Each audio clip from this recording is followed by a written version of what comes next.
किसी समय की बात है, एक छोटे से गांव में मोहन नाम का एक साधारण लेकिन निस्वार्थ व्यक्ति रहता था। मोहन का स्वभाव ऐसा था कि वह हमेशा दूसरों की मदद के लिए तैयार रहता था।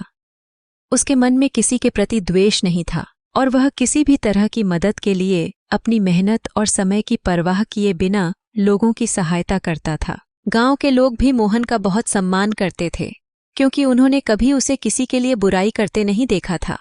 मोहन के माता पिता ने उसे सिखाया था कि सच्चा सुख दूसरों की भलाई में है। उनके अनुसार सेवा करने से बड़ा कोई धर्म नहीं होता।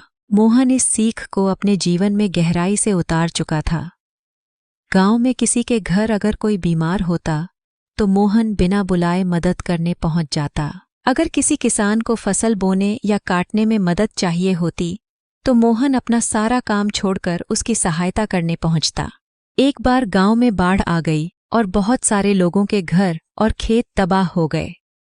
गांव में कई लोग बेघर हो गए थे और उनके पास खाने पीने की भी कमी हो गई थी। मोहन ने इस मुश्किल समय में लोगों की हर संभव मदद की।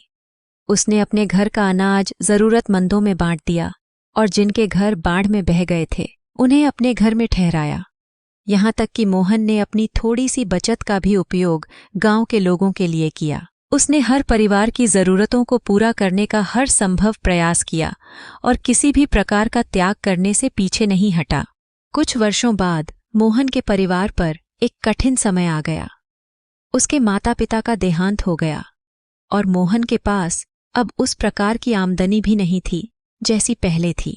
मोहन ने सोचा कि वह शहर जाकर कुछ काम करेगा ताकि वह अपना और अपने परिवार का गुजारा कर सके।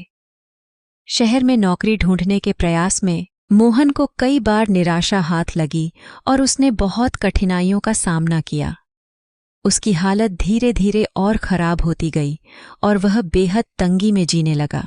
जब गांव के लोगों को मोहन की इस हालत के बारे में पता चला तो उन्होंने तय किया कि वे मिलकर उसकी मदद करेंगे। उन लोगों ने सोचा कि जिस व्यक्ति ने उनके बुरे समय में बिना किसी स्वार्थ के मदद की थी, अब वे उसके बुरे समय में उसका सहारा बनेंगे।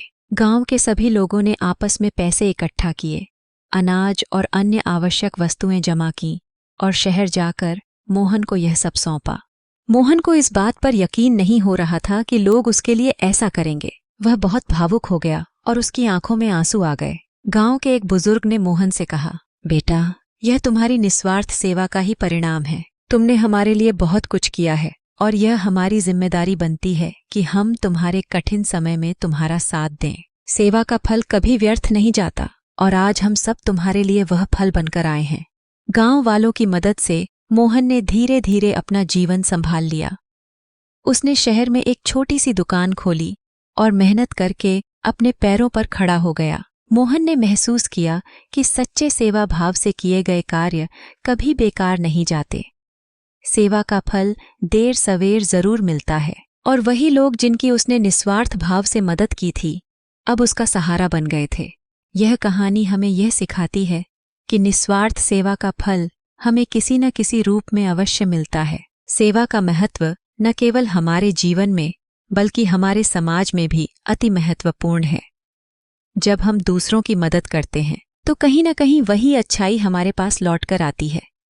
इस कहानी का संदेश यही है कि हमें बिना स्वार्थ के लोगों की मदद करनी चाहिए, क्योंकि सेवा का फल हमें जीवन में अवश्य प्राप्त होता है, चाहे देर से ही क्यों न हो। मोहन की इस कहानी से हमें यह भी सीख मिलती है कि कठिन समय में जब हम किसी की मदद करते हैं तो वह मदद कभी नहीं भूलती और सही समय पर वही मदद हमारे जीवन को संवार सकती है।